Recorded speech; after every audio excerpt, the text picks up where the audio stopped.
Bien, hermanos,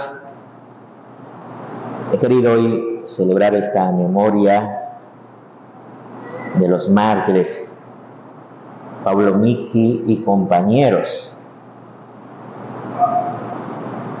porque es precioso cómo Dios sostiene a los misioneros, pero al mismo tiempo siempre es un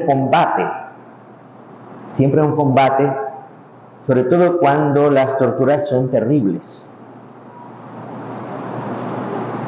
Y hubo algunos de estos misioneros que llegaron a renegar de su fe, igual que a los inicios de las persecuciones en Roma. Hubo muchos mártires, pero también hubo muchos que renegaron de la fe. Entonces, estos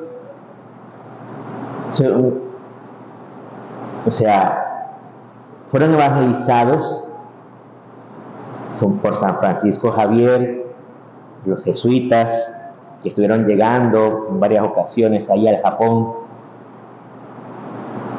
Y concretamente Pablo Miki era un japonés.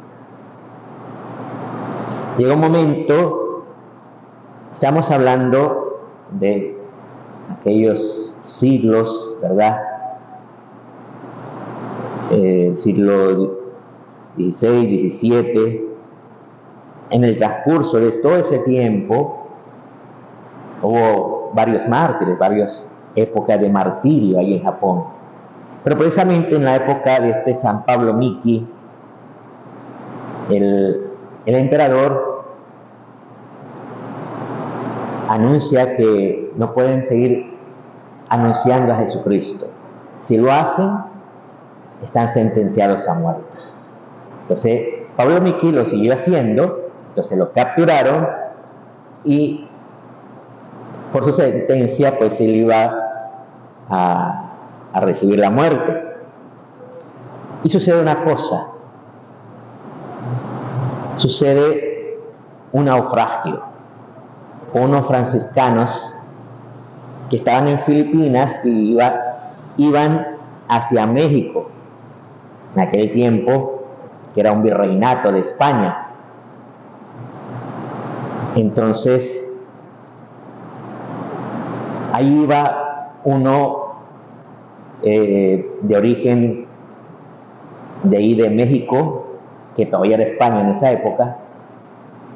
Entonces, interesante la vida de este hombre, Felipe de Jesús, que cuando estaba en México parece que era un poco travieso, un poco díscolo, podríamos decir. Y entonces una persona que era como la criada de la casa dijo, hablando de él, antes había un árbol ahí seco por años, ahí en México. Entonces dice, antes se va a reverdecer este árbol a que se componga este hombre. Y resulta pues que él decide viajar, y estando en Manila, en Filipinas, él entra en la orden franciscana, se forma y le conceden el poder irse a México a ser ordenado allá en México. Pero como decíamos, este barco naufragó en Japón. Y como dicen por ahí, más vale llegar a tiempo que ser invitado. Justo en el momento en que a estos que estaban sentenciados a muerte, estaban esperando ya su muerte. Cuando ellos llegan en el naufragio, el emperador le dice, bueno, ustedes son católicos, pero ustedes no han hecho nada aquí en Japón, así que tranquilos, ustedes pueden irse, cogen otro barco y se van.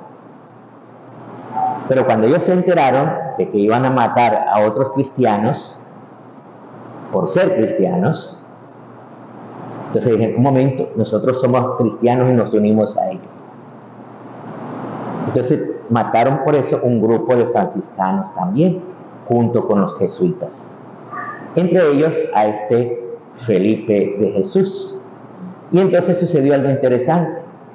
¿Se acuerdan de aquel árbol? En esos días reverdeció.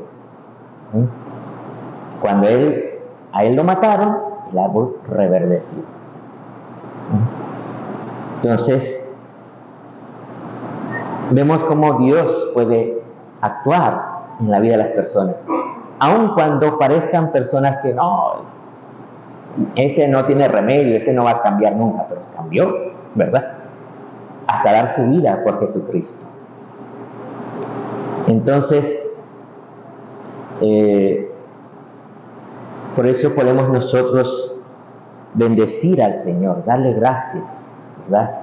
Por su obra en medio de nosotros, que Él siempre viene a salvarnos. Como vemos Salomón que ora, dice, ante el altar. A Salomón le pasó tal vez algo al revés. Él empezó bien, hizo esta oración ante el altar, Dios le dio la sabiduría, pero después cayó en pecado porque tenía muchas mujeres, entre ellas algunas extranjeras, que lo llevaron a pecar. Pero aún así, pues Dios actuó a través de él cuando él estuvo consagrando ese templo a Dios. Por eso siempre oremos a Dios por las personas, aunque parezcan que no tuviesen remedio. Siempre tenemos que orar por todos, orar unos por otros. Oremos también por las personas que han abortado, porque son personas que llevan una carga, bueno, sobre todo la mujer, ¿verdad? Lleva esa carga. Yo no digo esto para acusarla a nadie, sino que el pecado siempre lleva una carga contra la persona que ha pecado. O sea, no es un castigo, sino que es la propia condena que lleva el pecado, que es la ruptura con Dios. Y también hoy les invito a que oremos por los niños abortados. Estaba leyendo que según un exorcista, él tuvo una reflexión y también parece ser pues que tuvo como esa visión de los niños abortados, que hay algunos niños que necesitan ser sanados. Ustedes saben que cuando ya un niño tiene actividad cerebral, ya piensa. Aunque nosotros no podemos entrar en sus pensamientos, al tener actividad cerebral significa que puede pensar.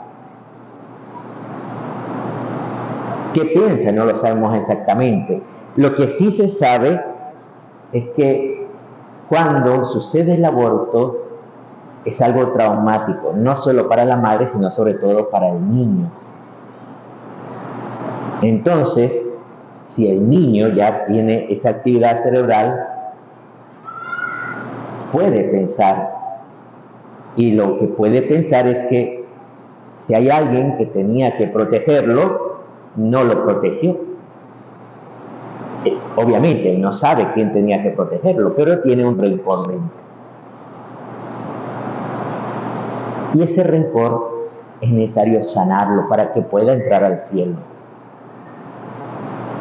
Por eso, este padre, Javier Luzón se llama en español, que fue exorcista, él sugiere que la manera de sanar a esos niños hay 3 pasos. 1, ponerle el nombre, un nombre al niño que fue abortado, ponerle un nombre. Segundo, pedirle perdón al niño, al menos de pensamiento, decirlo: te pido perdón por ese aborto que sufriste. Y tercero, ofrecer una misa por ese niño, para que pueda ser sanado. Dice este padre Javier que si tal vez la madre no quiere hacerlo, lo puede hacer el padre, esta oración. Y si no lo quiere hacer ni el padre ni la madre, puede hacerlo cualquier otra persona que sepa de un niño abortado específicamente por una pareja, por una persona. Entonces tú puedes pedir por ese niño de esta manera. Lo que sí también se puede hacer es ofrecer misas por los niños abortados, para que el Señor tenga misericordia de ellos. Oremos.